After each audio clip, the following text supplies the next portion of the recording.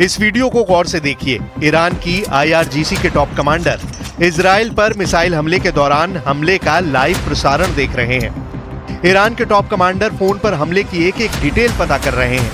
Video के आखिर में साफ देखा जा सकता है कि इजराइल पर हुए मिसाइल हमले को लेकर वॉर रूम में मौजूद ईरानी कमांडर काफी खुश लग रहे हैं।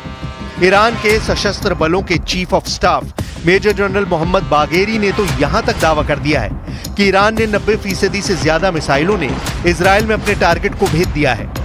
1 अक्टूबर को ईरान के मिसाइल हमले से पूरे इजराइल में कोहराम मच चुका है।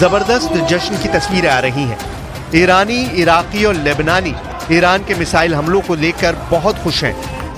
दावों के मुताबिक यहाँ के लोगों को बताया गया है कि ईरान के मिसाइल हमले से इजराइल में जबरदस्त जान और माल का नुकसान हुआ है।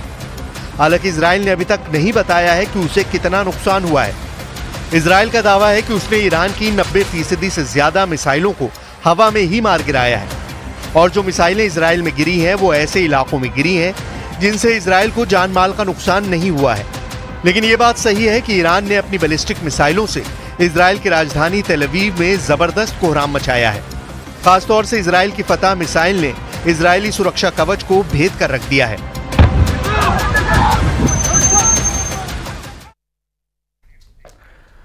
तो ईरान ने जिस तरह से इजराइल के सुरक्षा कवच की धज्जियां उड़ाई है उससे हर कोई हैरान है। ईरान की हाइपरसोनिक फतेह 2 मिसाइलों ने इजराइल की सुरक्षा कवच को भेद कर रख दिया है। रिपोर्ट देखिए।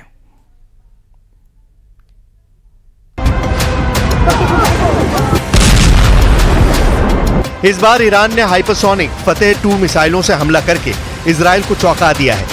ईरान की फतह मिसाइल की अधिकतम स्पीड 16,000 किलोमीटर प्रति घंटा होती है। ये मिसाइल हाइपरसोनिक गति से उड़ान भरती है। फतह मिसाइल साउंड की चाल से 5 गुना तेज रफ्तार से उड़ान भरती है। अनुमान के मुताबिक ईरान के पास लगभग 3,000 फतह-2 बैलिस्टिक मिसाइलें हैं। हालांकि आंकड़ा 2.5 साल पहले का है, ऐसे में संख्या ज्यादा भी हो सकती है। इस बार ईरान ने इजराइल पर पहले हमला करने के लिए इमाद और गदर मिसाइल का इस्तेमाल किया है, जिनकी स्पीड आवाज की रफ्तार से 6 गुना या उससे ज्यादा है। ईरानी दावों के मुताबिक इजराइल पर हमला करने के लिए 5 तरह की बैलिस्टिक और हाइपरसोनिक मिसाइल का इस्तेमाल किया गया। ईरान ने इजराइल को निशाना बनाकर बैलिस्टिक मिसाइल शहाब-3, इमाद, गदर और खैबर शिकन का इस्तेमाल किया। इसके अलावा हाइपरसोनिक मिसाइल फतेह-1 और फतेह का भी इस्तेमाल किया गया है।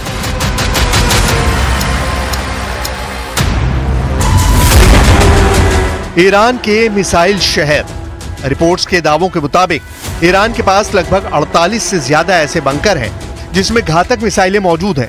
लेकिन दिक्कत यह है कि ईरान से इजराइल के बीच की दूरी 1700 से 2000 किलोमीटर तक है। ऐसे में ईरान के पास एक ही रास्ता है कि उसे इजराइल पर हमला करने के लिए ऐसी मिसाइलें मिले जो इजराइल को एक ही हमले में तबाह करके रख दे।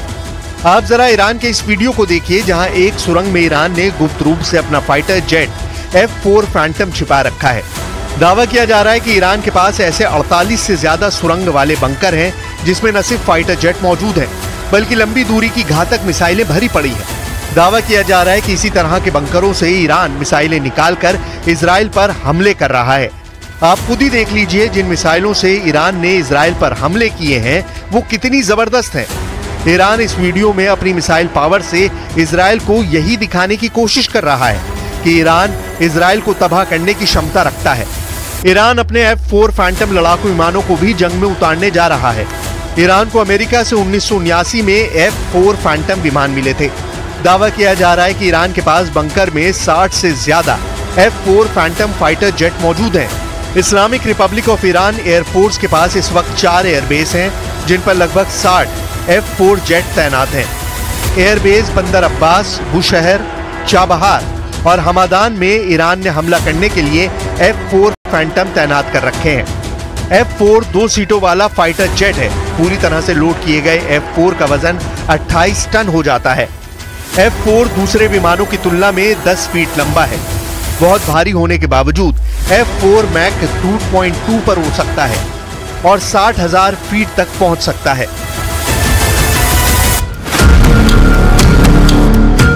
अब सवाल उठता है कि क्या इजराइल ईरान पर बड़ा हमला करने का जोखिम उठाएगा या फिर ईरान के हमलों से निपटने का कोई और तरीका निकालेगा।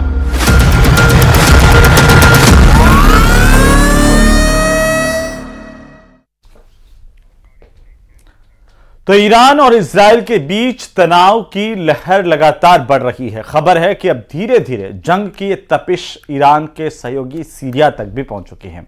द टाइम्स ऑफ इजराइल की रिपोर्ट में कहा गया है कि इजराइल की तरफ से सीरिया पर बड़ा हमला किया गया है।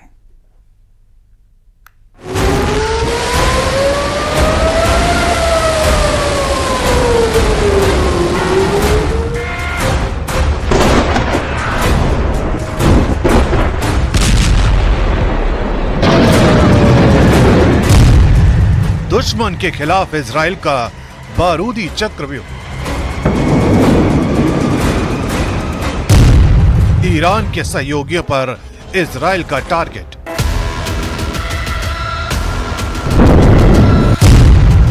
लेबनान से लेकर सीरिया तक आईडीएफ की सीरियल स्ट्राइक।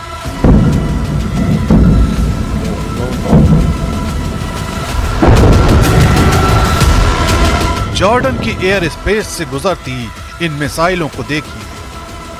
ये उस वक्त की तस्वीरें हैं जब ईरान की तरफ से इजराइल पर मिसाइल अटैक किया गया।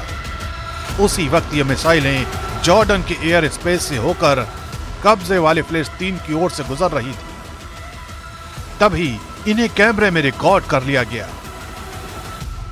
इन्हीं हमलों का जवाब अब इजराइल की तरफ से दिया जा रहा है।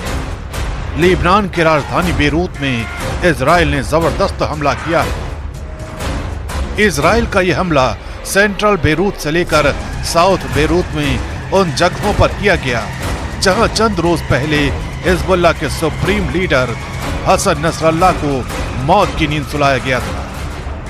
इन इलाकों में रात भर इजराइल के मिसाइलों और रॉकेटों की आवाजें गरजती रही।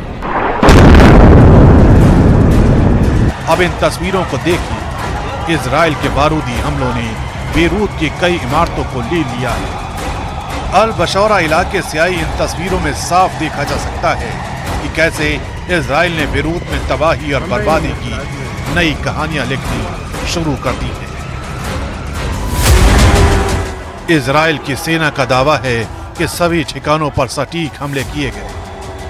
ये पहली बार है जब इजराइल की सेना ने दक्षिणी बेरूत पर हुए इन हमलों में नौसेना के जहाजों का इस्तेमाल किया है।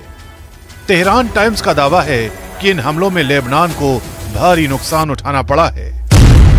द टाइम्स ऑफ इजराइल के हवाले से यह भी खबर है कि सेंट्रल बेरूत में हुए टारगेटेड एयर स्ट्राइक से 2 लोगों की मौत हो गई है। लेबनान ही नहीं, इजराइल के ये हमले ईरान के सहयोगी सीरिया पर भी जारी है। द टाइम्स ऑफ इजराइल का दावा है कि सीरिया पर हुए इन हमलों में सीनियर हिजबुल्लाह कमांडर का भाई हसन कासर मारा गया है।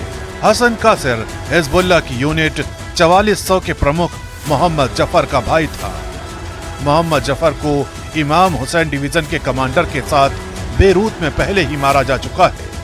हसन कासर पर ईरान और उसके सहयोगियों से हथियार लेकर लेबनान तक पहुंचाने का आरोप था। हसन कासर को दमिश्क के माज़ेह में मार गिराए जाने का दावा किया गया है। हसन कासर को हसन नसरल्लाह का दामाद बताया जा रहा है।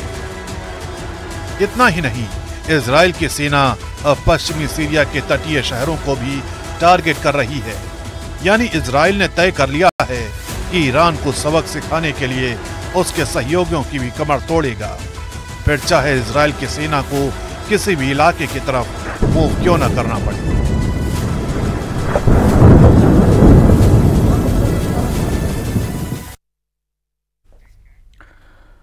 तो वहीं ईरान और इजराइल के बीच छिड़ी इस भयानक जंग का नतीजा आखिर क्या होगा, ये सवाल हर किसी के जहन में चल रहा है। लेकिन ईरान ने जो रुख अपनाया वो यही बता रहा है कि पश्चिम एशिया में कोई बड़ी अनहोनी हो सकती है, क्योंकि ईरान के अखबार तेहरान टाइम्स में बड़े और कड़े शब्दों में लिखा गया है कि अगर ईरान के ऑपरेशन का जवाब दिया जाता है तो ईरान भी बदले की कसम खा रहा है।